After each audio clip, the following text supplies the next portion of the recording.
മലപ്പുറത്ത് ആര്യാടന്റെ മുഖ്യശത്രു ആര് എന്ന ചോദ്യത്തിന് ഒരു സംശയവുമില്ലാതെ ഇത്രയും കാലം ഉത്തരം കിട്ടിയിരുന്നു. മുസ്ലിം ലീഗ് തന്നെ, PK കുഞ്ഞാലിക്കുട്ടി വരെയുള്ള നേതാക്കൾ തന്നെ. ആര്യാടന് നിലനിൽപ്പ് വേണമെങ്കിൽ ലീഗിനെ ശത്രുപാളയത്തിൽ എത്തിക്കണമായിരുന്നു. ഏറ്റവും ഒടുവിൽ തദ്ദേശ തെരഞ്ഞെടുപ്പിൽ CPIM-നെ ഒക്കെ കൂടെ കൂട്ടി ലീഗിനെതിരെ സാമ്പാർ മുന്നണി തന്നെ ഉണ്ടാക്കി. എന്നാൽ സരിതയുടെ ആരോപണം വന്ന ഉടനെ ആര്യാടൻ മുഹമ്മദ് ലീഗുമായി തീർപ്പിലെത്തി. ലീഗ് ദൈവങ്ങളെ രക്ഷിക്കണേ എന്നും പറഞ്ഞ് കുഞ്ഞാലിക്കുട്ടിയുടെ കേരള യാത്രയിൽ മലപ്പുറത്ത് വെച്ച് ആര്യാടനും കൂടെ കൂടി. സരിത സമ്മാനിച്ച ആ മുടന്തുമായി.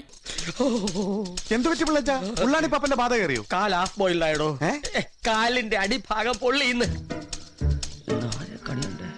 ഒന്ന് സൗഹൃദം, മറ്റൊന്ന് സൗഹാർദ്ദം, മറ്റൊന്ന് സമന്വയം. ആത്തെന്തായിരുന്നു പരിപാടി? അമ്പലത്തിൽ ഒരു വഴിപാടിന്റെ കാര്യം പറഞ്ഞ വഴിപാടായിരുന്നല്ലോ, നല്ല കാര്യമായിട്ടായിരുന്നല്ലോ. തോന്നിയസം പറയരുത്. തോന്നിയസം കാണിച്ചിട്ട് നാട്ടുകാരെ വിളിച്ചു കൂട്ടിട്ട് മോൻ എന്ത് കിട്ടും? എനിക്കൊന്നും കിട്ടില്ല, പിള്ളേച്ചന് കിട്ടും. നല്ല അസല് പൊതുക്ക്, വലിയ നിലവിലുള്ള ആളല്ലേ, എല്ലാവരും ഒന്ന് അറിയട്ടെ എന്ന്. നീ എന്റെ മാനം കളയരുത്, നിനക്ക് എന്ത് വേണേലും ഞാൻ തരാം. എന്ത് തരും? ഈ ജാഥ നയിക്കാൻ ഏറ്റവും അർഹൻ ശ്രീ കുഞ്ഞാലിക്കുട്ടി തന്നെയാണ്. ആ കാര്യത്തിൽ എനിക്ക് സംശയവുമില്ല. ഇങ്ങോട്ട് എന്താ മോനെ ഇവിടെ വല്ലാത്തൊരു ചൊറിച്ചില്, ഒന്ന് ചൊറിഞ്ഞേ. ഈ ജാഥ നയിക്കാൻ ഏറ്റവും അർഹൻ ശ്രീ കുഞ്ഞാലിക്കുട്ടി തന്നെയാണ്. ആ കാര്യത്തിൽ എനിക്ക് സംശയവുമില്ല. ചൊറിയാം. അറിയാത്ത പിള്ള ചൊറിയുമ്പോൾ അറിയും. നിങ്ങൾ ആലോചിക്കൂ, ഇതെല്ലാം ചെയ്യുന്നത് ഈ ഗവൺമെന്റാ. ഇതിലധികം ശ്രീ PWD-യില. അതുപോലെ തന്നെ നിങ്ങൾക്ക് കാണാൻ സാധിക്കും നമ്മുടെ വിദ്യാഭ്യാസത്തിന്റെ കാര്യം എടുത്താൽ ഞാൻ ലീഗുകാരുടെ വകുപ്പ് മാത്രമല്ല പറയുന്നത്. എന്നാ പിന്നെ എന്നെ ഉറക്ക വിളിച്ചു പറയാം. പറഞ്ഞോ. ഏയാ ചേച്ചി മോളും കേട്ടാ? അല്ല വേണ്ട, ചെവി തരാം. പറഞ്ഞു തൊലക്കടാ. നാട്ടുകാരെ വിളിച്ച പിള്ളേച്ചന്റെ കഴുത്തെങ്ങനെ ഉളിക്കെന്ന് എനിക്ക് പറയേണ്ടി വരും. പറയട്ടെ, ഭാര്യ മോളും കേട്ട വീട്ടിൽ നിന്ന് പുറത്താക്കും. ഈ ഗവൺമെന്റിനെ തകർക്കാൻ എത്ര കള്ള കഥകൾ ആരുണ്ടാക്കിയാലും അത് കേരളത്തിലെ ജനങ്ങളുടെ മുമ്പിൽ യേശുകയില്ല. ആ കാര്യത്തിൽ സംശയം വേണ്ട. അത് മാത്രമാണ് എനിക്ക് ഈ അവസരത്തിൽ പറയാനുള്ളത്. ഈ ജാഥ യാതൊരു പ്രയാസം കൂടാതെ തിരുവനന്തപുരത്ത് 11-ാം തീയതി എത്തും. ഒരു 50 കൊല്ലത്തിലേറെ നൂറ്റാണ്ട് ഒരു മണ്ഡലത്തിൽ ആളുകൾ വിശ്വാസം അർപ്പിച്ച ആളാണ് ആര്യാടൻ. ഇവിടെ ഇരിക്കുന്നു. ഏതായാലും ഒരു ഗുണമുണ്ടായി.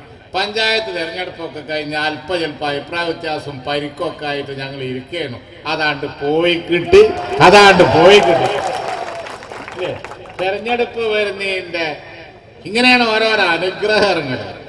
എന്നാൽ ഇവന്മാരങ്ങനെ ചങ്ങാതിമാരായി, ഇത് വലിയ അതിശയം തന്നെയാണ്.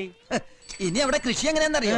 ഒറ്റവേളയല്ല, ആ 25 സെന്റ് 4ആയിട്ട് തിരിക്കും. ഒരു ഭാഗത്ത് പയറ്, ഒരു ഭാഗത്ത് പാവല്, ഇപ്പുറത്ത് മത്തൻ, അതിനടുത്ത് കുമ്പളം. എന്താന്നറിഞ്ഞില്ല, എനിക്ക് തോന്നുന്നു ഒരു മുട്ട ഇറക്കണം. കാരണം പ്രതിവർഷം ചെയ്യുന്നത് മുഴുവൻ ഒരുമാതിരി കുറിച്ചുള്ളതാണ്.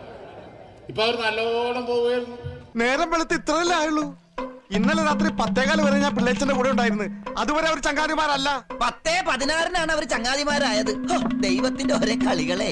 ആര്യാടൻ കൂട്ടുകൂടിയതോടെ കുഞ്ഞാലിക്കുട്ടി കേരള യാത്രയിൽ ഉമ്മൻചാണ്ടിക്ക് വേണ്ടി മാത്രമല്ല ആര്യാടന് വേണ്ടിയും യുദ്ധം ചെയ്യാൻ ആരംഭിച്ചു.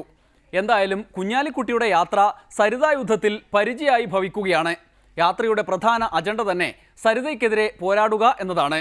സരിതയുടെ പിന്നാലെ കടന്നുപോകുന്ന VM സുധീറിൻ്റെതടക്കമുള്ള യാത്രകളുണ്ടാക്കിയ മാർഗ തടസ്സങ്ങൾ നീക്കുന്ന ഒരു റോളറാണത്രേ കുഞ്ഞാലിക്കുട്ടിയുടെ യാത്ര.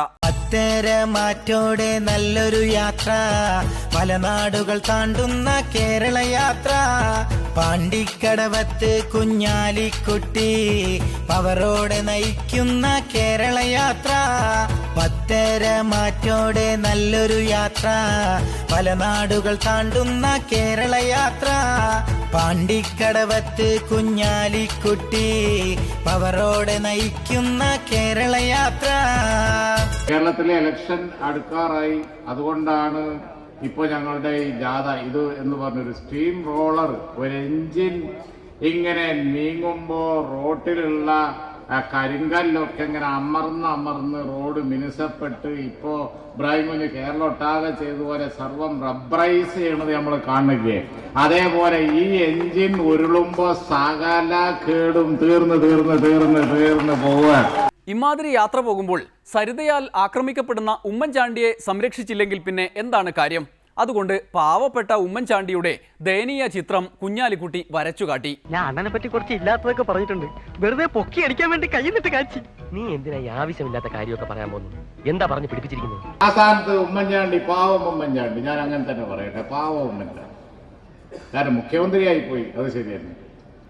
എന്താണെന്ന് വെച്ചാൽ അദ്ദേഹത്തിന്റെ കുടുംബത്തിനെയും ഈ രീതിയിൽ കല്ലെറിയാമോ, ഈ രീതിയിൽ ദ്രോഹിക്കാവോ? മോശമല്ലേ?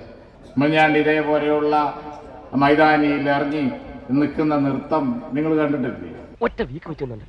ഇതാണ് വലിയ ഇല്ലാത്തതും കൈന്നിട്ട് കാച്ചി എന്നൊക്കെ പറഞ്ഞത്. ഇതൊന്നും ഇല്ലാത്തല്ല, ഉള്ളത് തന്നെ. ഞാൻ ബെസ്റ്റ് നടന്നെ. സോറി. അതിനെന്നാ സോറി പറയുന്നത്? ആര് വാഴ്ത്തിപ്പാടിയാലും ഉമ്മൻചാണ്ടിയെ ഒരു വഴിക്കാക്കുന്ന കാര്യം സരിത നന്നായി നോക്കുന്നുണ്ട്. ഒരു ഇടവേള കൂടി, അത് കഴിഞ്ഞ് ടി പി ചന്ദ്രശേഖരനെ വെട്ടിക്കൊന്നു, ടി പി ശ്രീനിവാസനെ അടിച്ചു പരിക്കേൽപ്പിച്ചു,